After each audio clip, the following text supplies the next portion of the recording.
아멘. 감사합니다. 봉독해 드린 말씀을 통해서 은혜를 받고자 하는 말씀의 제목은 형제를 사랑하라고 하는 제목으로 은혜를 받고자 합니다. 오늘 22절에 보면 너희가 진리를 순종함으로 너희 영혼을 깨끗하게 하여 거짓 없이 형제를 사랑하기에 이르렀으니, 여기 형제를 사랑하기에 이르렀으니 이 말씀을 통해서 형제를 사랑하라고 하는 제목으로 은혜를 받고자 합니다. 오늘 우리가 살아가는 이 시대는 사랑이라는 단어가 너무 흔한 단어가 돼서 우리 인생들이 살아가면서 사랑이 다 실종되고 사랑의 어떤 면역력에 빠져가지고 실제는 사랑이 없는 그런 시대가 되어버렸습니다. 저도 오늘 강단에서 이 사랑이라고 하는 주제로 말씀을 증거하지만 사실은 이 말씀을 증거하면서 준비하면서부터도 마음이 많이 부담되고 두려운 것은 우리 성도들이 신앙생활하면서 교회에 나와서 하나님의 말씀 메시지 주의 음성을 받으면서 사랑이라고 하는 말씀을 많이 듣고 배우다 보니까 너무 다성에 젖은 이 사랑에 대한 메시지, 그래서 또 목사님 사랑 설교하는구나, 사랑 타령하는구나, 그래서 한 귀로 듣고 한 귀로 흘려보낼까 두려운 그런 마음이 있습니다.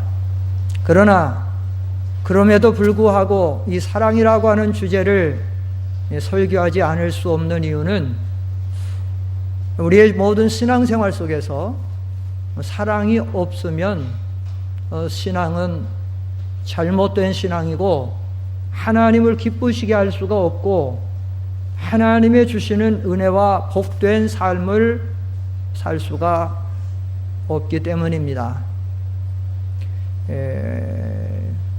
저는 우리 상대원 교회 이제 한 5개월 막 지났는데 우리 상대원 교회 와서 저는 여러 가지로 감사하고 참 좋은 교회다라고 하는 그런 마음을 많이 갖고 참 감사하고 있습니다.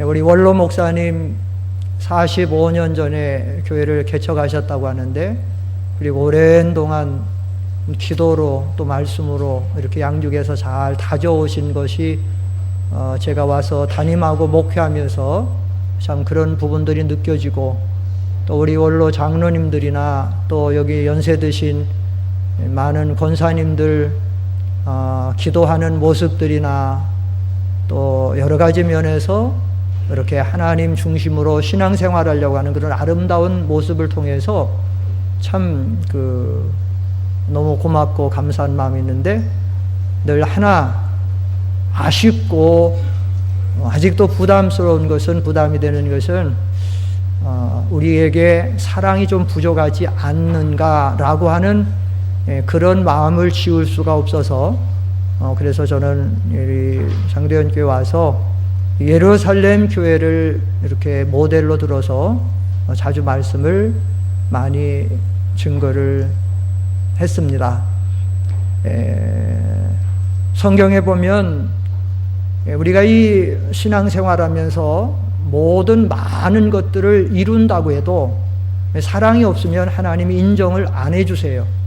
우리가 잘 아는 고린도전서 13장 13절에 보면 그러므로 믿음, 소망, 사랑 이 세 가지는 항상 있을 것인데 그 중에 제일은 사랑이다 라고 말씀하고 있고, 또 고린도전서 13장 1절로 3절까지 보면 여기 나오고 있습니다마는 우리의 모든 방언과 천사의 말을 해도 사랑이 없으면 그건 한낱 소음에 불과한, 울리는 꽹과리같이 소음에 불과한 것이고, 2절에는 우리가 많은 은사를 받고 비밀의 지식을 알고 또 산을 옮길 만한 믿음을 가지고 있다라고 해도 사랑이 없으면 아무것도 아니라고 성경은 분명히 말하고 있고, 3절에 보면 내게 있는 모든 것을 다 내어서 구제하고 또 내 몸을 내어서 개역 성경에는 불사르게 순교의 제물이 된다라고 해도 사랑이 없으면 아무 유익이 없다라고 말씀하고 있어요. 우리가 분명히 알아야 됩니다. 신앙생활하면서 내게 사랑이 없으면 나의 신앙생활은 지금 잘못되고 있다라고 하는 부분을 우리가 알아야 됩니다. 특별히 골로새서 3장 12절 이하에 보면, 골로새서 3장 12절로 다 같이 한번 읽어보십시다. 시작. 그러므로 너희는 하나님의 택하신 자들 곧 거룩하고 사랑하심을 받는 자들답게 인애와 친절과 겸손과 온유와 오래 참음을 옷 입어라. 누가 누구에게 불평한 일이 있더라도 서로 용납하고 서로 용서하여라. 주께서 너희를 용서하신 것 같이 너희도 그렇게 하여라.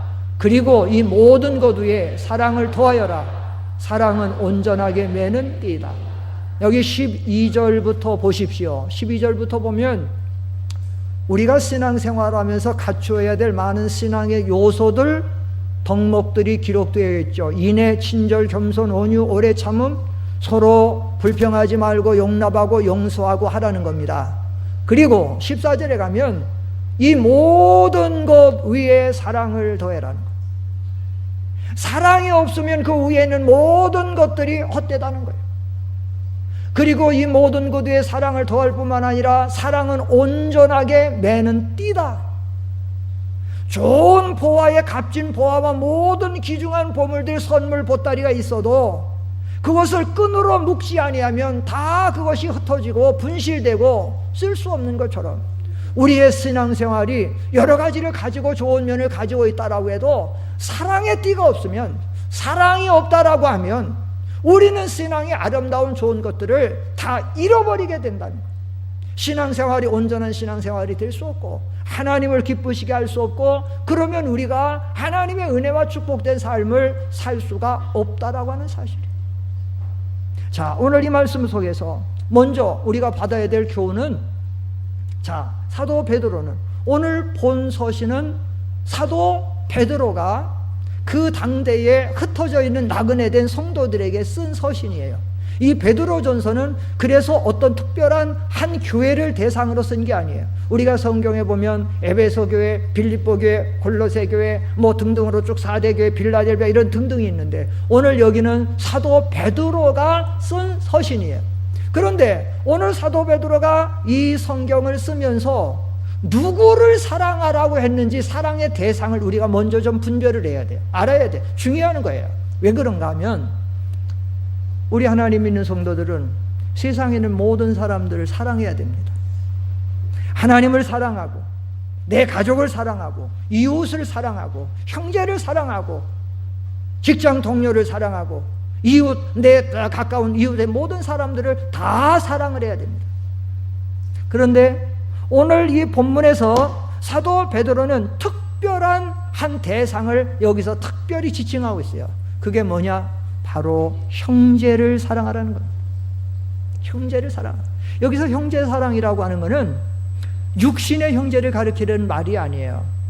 제가 가끔 이 형제 사랑에 대해서 진리를 증거할 때마다 자주 말씀드립니다만은, 이 성경에 나오는 대부분의 형제 사랑이라고 하는 것이 나올 때는 한 80% 이상은 육신의 형제를 가리키는 말이 아니고 믿음의 형제를 가리키는 거예요. 우리가 신앙생활을 하다가 믿음이 어린 분들은, 그 믿음이 어리신 분들은 아직도 그 육신의 형제 중심으로, 육신의 형제만 굉장히 중요한 것으로 여기는데, 사실은 육신의 형제보다 더 중요한 게 영적인 그리스도 안의 형제들이 훨씬 더 중요합니다. 만약에 우리 육신의 형제들은 믿지 않는, 구원받지 못한 우리 부모, 형제가 되면 사실은 그 관계는 이 세상 끝날 때 완전히 끝나는 관계예요. 다시 만날 수 없는 관계예요. 그러나 그리스도의 피를 나눈 형제들은 영원한 형제예요. 이 세상에서도 그 그리스도 안에서 형제뿐만 아니라 하늘나라에 가서도 영원히 하나님 섬기는 관계예요. 아주 중요한 관계예요. 그래서 이 형제에 대한 사랑을 여기서 특별히 강조하고 있는데, 사도 베드로가 이 서신을 쓸 때는 어떠한 상황이었는가 하면 주 60년대 경이었는데, 이때는 이 전 세계의 그 패권주의 국가를 다스리던 로마 황제가 누군가 하면 그 유명한 폭군 네로 황제죠. 이 네로 황제는 역사상에 아주 특이한 인물인데 약간 정신적인 결함을 가지고 있어요. 그리고 자기 영광주의에 사로잡혀가지고, 그래서 이 사람이 헛된 생각을 합니다. 내가 이 로마를 새로운 신시가지로 만들어서, 왜? 자기 영광 받으려고. 그래가지고는 그것을 하기 위해서 로마에 불을 지르죠. 불을 질러서 태우고 다 전부 새로 하겠다는 야망에 사로잡혀서.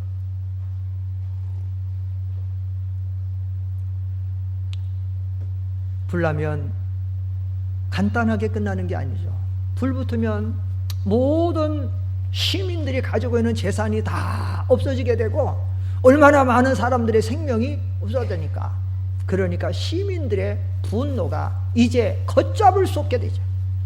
그러니까 이 네로가 어떻게 일을 꾸미는가 하면, 이것은 우리 지금 국가를 반대하는 저 크리스찬들, 그리스도인들이 방화로 인해서 이렇게 곳곳마다 이렇게 해서 지금 이렇게 어려움을 당하게 된다.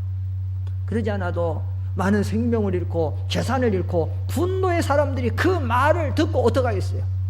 하나님을 믿는 그리스도인들을 닥치는 대로 잡아 죽이는 거예요. 그래서 이 베드로전서는 이 대주제가 뭔가 하면 사실은 소망이에요.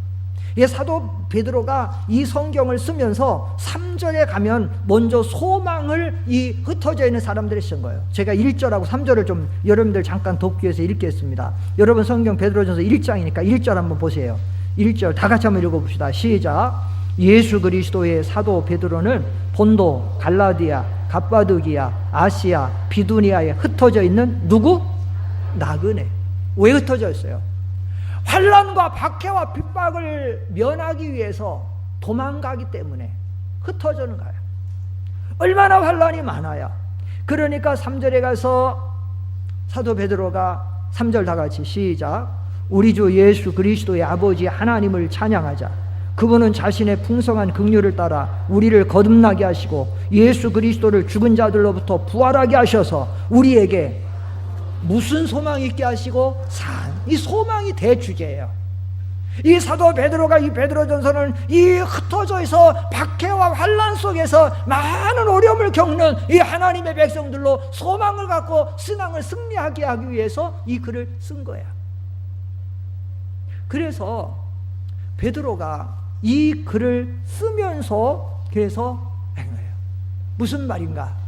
매를 맞고 감옥에 갇히고 그래 카타콤이 생겨나고 이런 현실 속에서 베드로가 이 성경을 쓸 때에 정말로 이때를 1세기라고 그러죠. 이 1세기 그리스도인들에게 정말로 1세기 그리스도인들이 위로받을 곳은 딱 두 가지밖에 없었어요.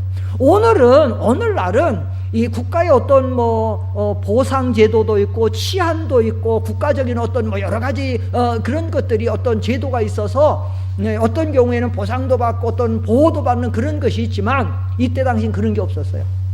그래서 1세기 그리스도인들에게는 딱 위로를 받고 격려를 받을 대상은 둘밖에 없었는데, 첫째는 하나님밖에 없었어요.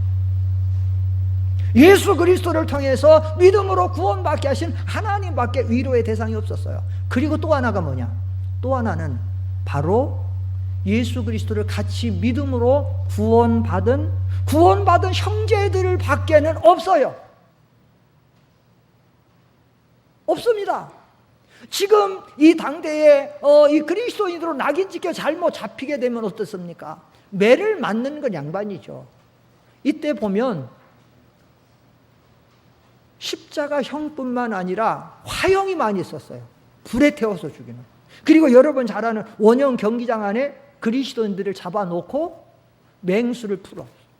그리고는 원형 경기장에 많은 사람들이 로마 시민들이 모여서 그것을 즐기고, 사람에게는 이 참혹한 것을 좋아하는 그런 기질들이 있어요. 부패성이 있어요. 그래서 그렇게 해갖고는 막 즐기고 하는 그런 가운데 어떤 경우에는 그러죠.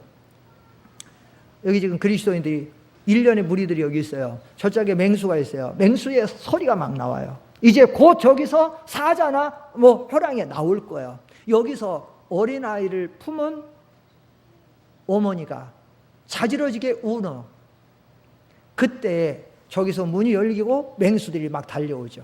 그때 한 어머니가 자기 아들, 딸에게 말합니다. 아가야, 잠깐만 참자.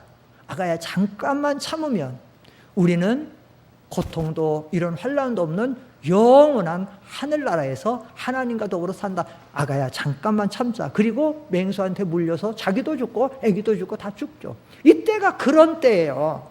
이때가 그럴 때인데 하나님 외에 같이 서로 위로하고 격려받을 대상은 같은 형제밖에 없었어요. 그러니까 사도 베드로가 이 편지를 써서 그러는 거예요. 자, 이렇게 환난과 핍박이, 이 고난이 많은 이 현실에서 너희끼리 서로 돕고 너희끼리 서로 사랑하고 협력해서 하나님 믿는 일을, 하나님의 나라를 잘 이루어가라는 거예요. 잘 이루어가라. 여러분 생각해 보세요. 정말로 가장 가깝고 사랑해야 될 사람끼리, 사랑해야 될 대상끼리 사랑이 아니라 반목하고 질시하고 서로 미워하고 있으면 그것보다 불행한 일이 어디 있어요? 부모 자식 간이 가장 사랑해야 되는데 부모 자식 간의 반목 질시가 얼마나 불행이잖아요. 남편과 아내가, 남자와 여자가 하나가 만나서 결혼했으면 서로 이렇게 사랑해야 되는데 서로 등 돌리고 하고 하면 얼마나 불행하겠어요. 이 하나님의 백성들이 그리스도의 피로 나눠가지고 하나로 뭉쳐서 이렇게 이 악한 세상에서, 지금도 하나님 그거 아니에요? 여러분, 이 신앙 문제로 들어가면 이 세상은 우리를 다 싫어해요. 어떤 경우에는 내 가족도 내 친척도 신앙 문제로 들어가면 나를 반대하고 싫어해요. 너는 조상도 없냐? 너는 하나님만 중요하냐? 너가 꼭 그렇게 해야 되느냐? 그렇게 나와요. 이 신앙이라고 하는 것은 그런 거예요. 그런 경우까지 나가기 때문에, 그래서 예수님도 요한복음 15장에 보면, 여기 15장 18절로 19절에 보면 예수님도 같은 말씀하셨어요. 앞에 보시고 시작. 세상이 너희를 미워하면 너희보다 먼저 나를 미워하였다는 것을 알아라. 너희가 세상에 속하였으면 세상이 자기 것을 사랑할 것이나 너희는 세상에 속하지 않고 도리어 내가 너희를 세상에서 택하였다. 그러므로 세상이 너희를 미워한다. 우리는 하나님께 속했고 이 세상은 마귀에게 속했어요. 우리는 빛의 자녀고 이 세상은 어둠의 자녀들이에요. 그런데 우리가 빛의 자녀고 하나님의 자녀인 우리끼리 서로 사랑하고 협력해야 하나님의 나라가 발전하고 하나님이 기뻐하고 하나님의 은혜와 복을 받을 수 있는데, 우리가 구원받은 우리 형제끼리 서로 반목 질시하고 미워하고 한다라고 하면 하나님이 얼마나 탄식하겠어요? 우리 안에 계신 성령님은 얼마나 탄식하겠어요? 얼마나 우리 신앙생활 얼마나 잘못된 거예요? 어떻게 그런 마음에 우리 안에 천국이 이루어질 수 있어요? 어떻게 화평이 이루어질 수 있어요? 어떻게 우리가 은혜와 축복 속에 살 수 있어요? 베드로가 그게 아니라는 거죠. 여러분 생각해 보세요. 전쟁이 일어났는데 아군끼리 싸움이 일어났다. 아군끼리 네 번에서 싸움이 붙었다. 이 전쟁은 끝난 거예요. 적어도 한 마음 한 뜻이 돼가지고 똘똘 뭉쳐나가면 기도원 300명 용사라도 해변에 몰아갖고 메뚜기의 중단 같은 미디안이라도 다 쳐서 물리칠 수 있는 것이지만, 아무리 많은 수백만을 가지고 있어도 서로 아군끼리 반복 질시하고 마음이 안 맞고 뜻이 안 맞아서 싸운다라고 하면 어떻게 원수를 이길 수 있겠어요? 여러분 분명히 말씀드립니다. 우리 상대원 교인들이 좋은 거 많아요. 우리 상대원 교회 난 좋은 교회라고 생각해요. 난 그래서 우리 동료들 목사님들 만나면 자랑합니다. 상대원 교회를 자랑합니다. 우리 원로 목사님 자랑하고 우리 장로님들 자랑하고 우리 교인들 자랑하고 너무 좋다고 난 자랑합니다. 내가 가서 보니까. 근데 제가 하나의 부담 있는 것이 이 사랑 문제, 이것이 좀 우리가 신앙생활을 오래 해왔는데 우리가 좀 이 형제 사랑을 실천해야 되겠다. 이 형제 사랑, 이것이 없이는 우리가 온전하게 매는 띠가 없으면, 사람이 어떤 옷을 입었을 때에 바지를 입었는데 허리띠가 없다. 어떻게 돼요? 흘러내려요.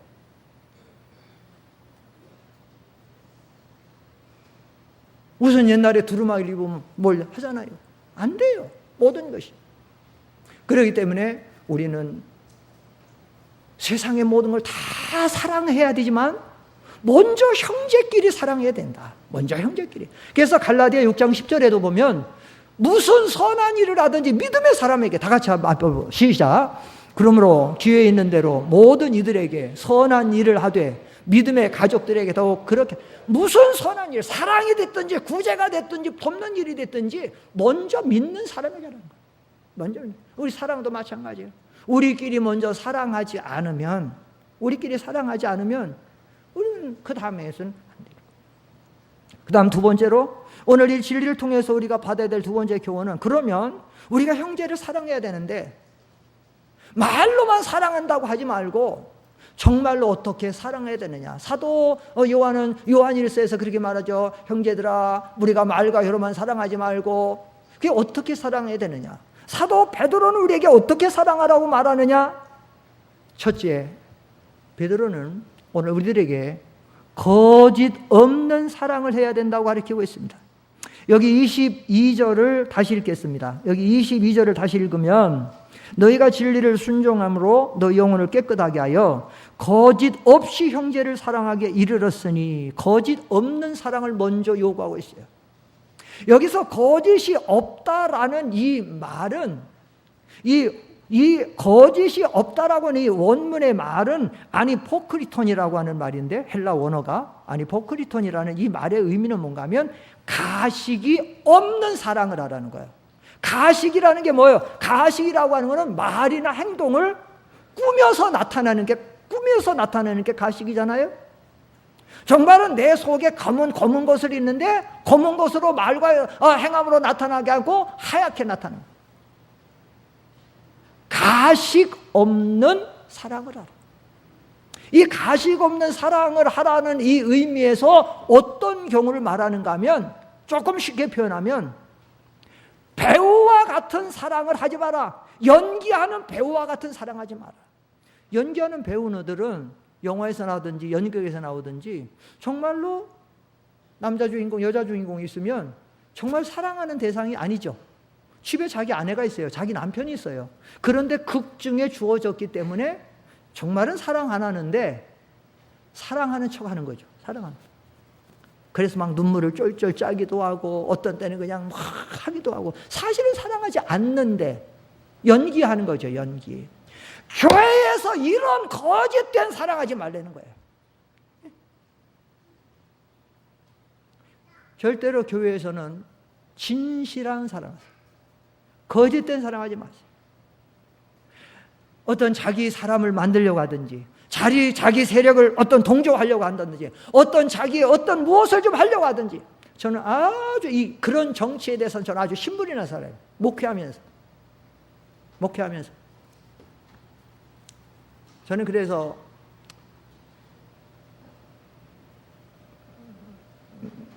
글쎄 이 말 해야 될는지 모르지만, 작년에 저는 총회장 후보로 나섰지만, 작년에 제가 나선 것도 아니죠.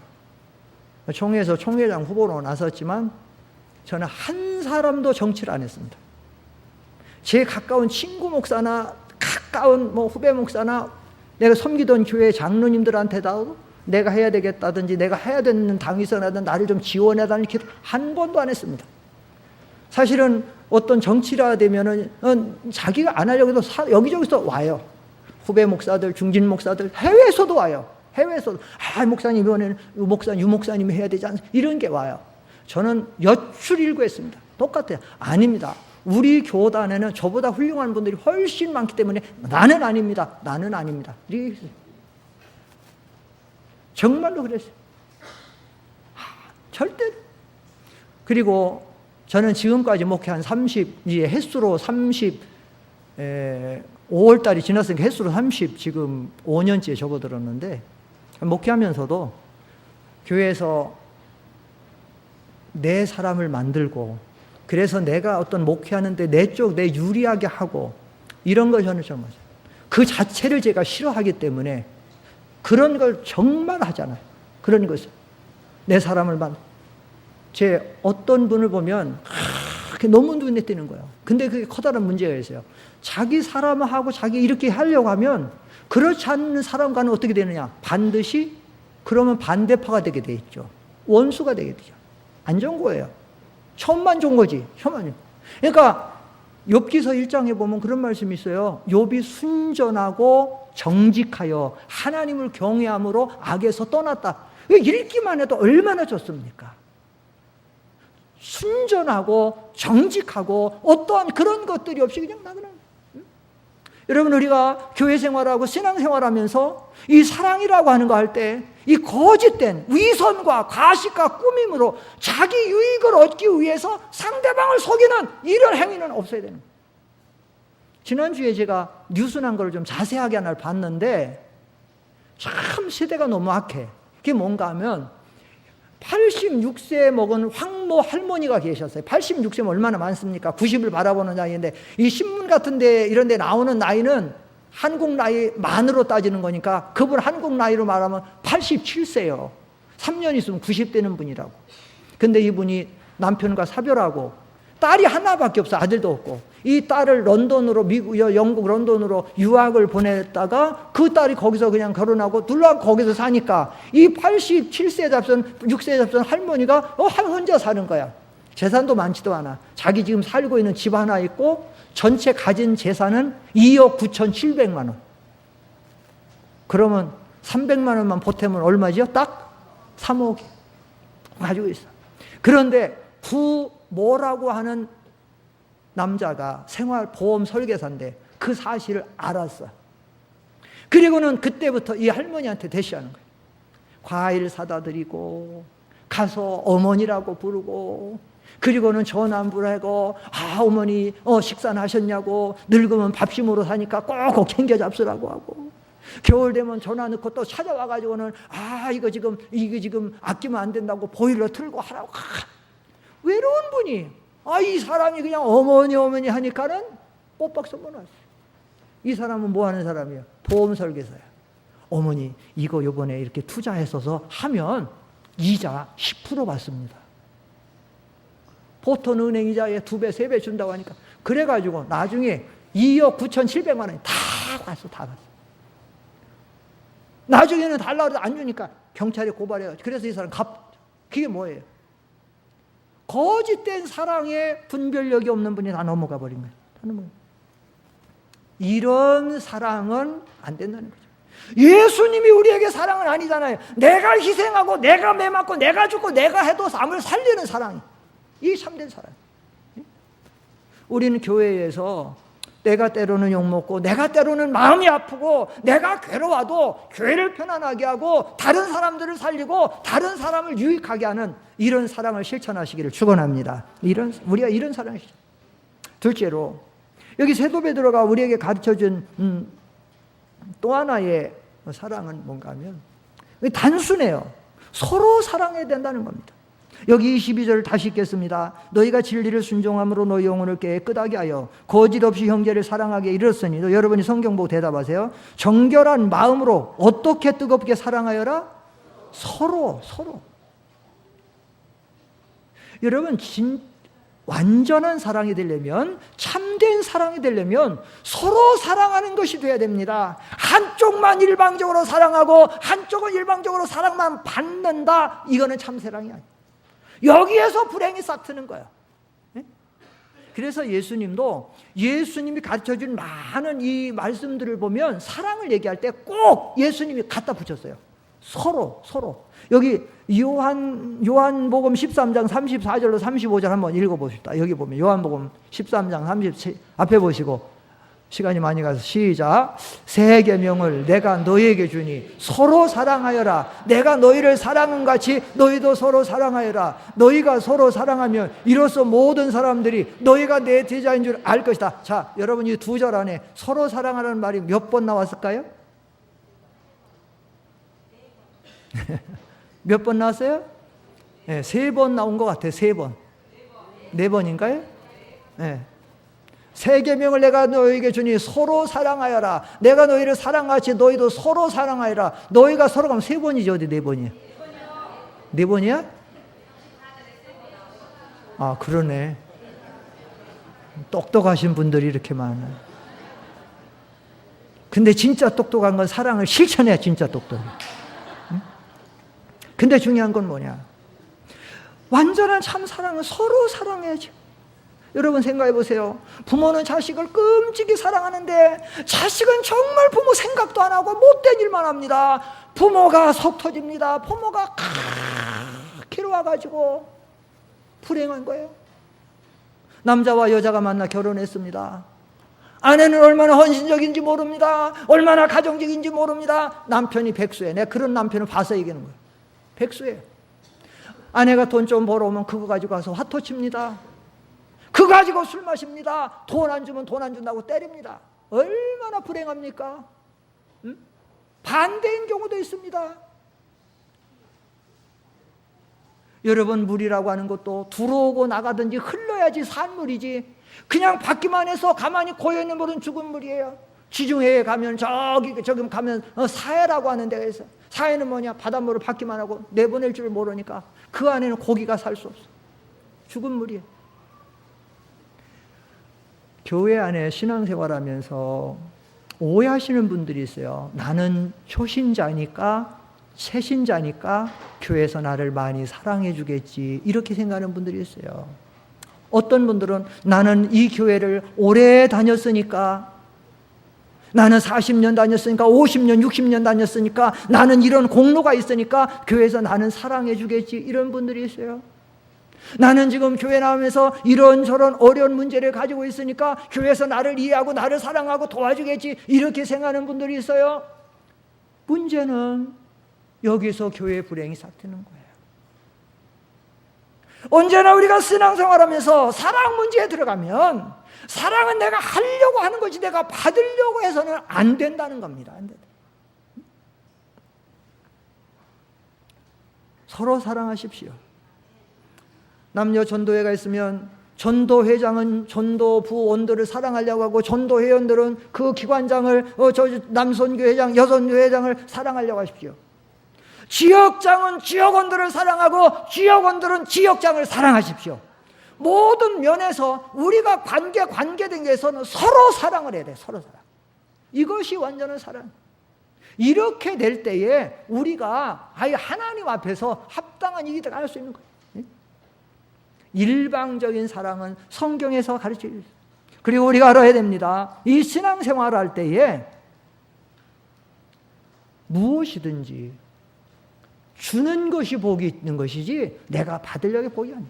사도행전 20장 35절에 뭐라 그랬어요? 주님께서 우리에게 가르쳐 주실 때에 다 같이 앞에 보시고 시작. 내가 모든 것을 너에게 보여준 대로 이처럼 너희도 수고하여 약한 자들을 도와주고 주 예수께서 친히 말씀하신 바 주는 것이 받는 것보다 복이 있다라고 하신 것을 기억하여.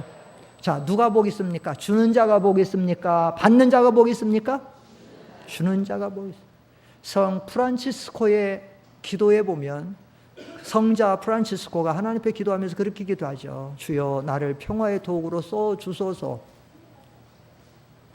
그러면서 이해받기보다는 이해하고, 위로받기보다는 위로하고, 사랑받기보다는 사랑하고 나오죠. 이것이 성숙한 신자의 자세예요. 오늘 우리가 이러한 자세를 가지고 신앙생활을 한다라고 하면 우리 신앙이 변화가 될 거예요. 진보가 될 거예요. 이 사랑의 열매로 맺어질 거예요. 그러면 하나님이 우리에게 반드시 은혜와 복을 주실 줄 믿습니다. 주시는 거예요. 내가 이기적이 되니까, 내가 신앙생활하면 내가 이기적으로 빠져버려가지고 내 마음에 평안이 없어요. 내 마음에 천국이 없어요. 여러분, 이기적인 마음을 버리기 전에는 마음의 천국이 이루어질 수 없어요. 마음의 평화를 누가 주시죠? 내가 노력해서 씁니까? 하나님이 주시는 겁니까? 마음의 행복은 누가 주십니까? 모든 것이. 데살로니가 후서 3장 10몇 절에 보면 평강의 주께서 때마다 일마다 너희에게 평강 주시기를 원하노라, 이렇게 돼 있어요. 평강의 주인이 누구냐? 평강의 주께서. 평강의 주인이 예수님이라는 거예요. 때마다 일마다 너에게 평강 주신 주님이에요. 근데 내가 이기적인 마음 가지고 내가 받고 내가 누리려고 내가만 하려고 하면 욕심 부리면 신앙생활 제대로 안 돼. 안 줘요. 주님의 평강과 주님의 행복과 주님의 기쁨이. 우리가 오히려 예수님같이 낮아지고 내가 부인되고 이렇게 섬기려고 하고 배려하려고 이해하려고 하고 사랑하려고 할 때 하나님이 우리에게 모든 좋은 것을 주실 줄 믿습니다. 이 말씀 오후 시간에 계속하겠습니다. 기도하겠습니다.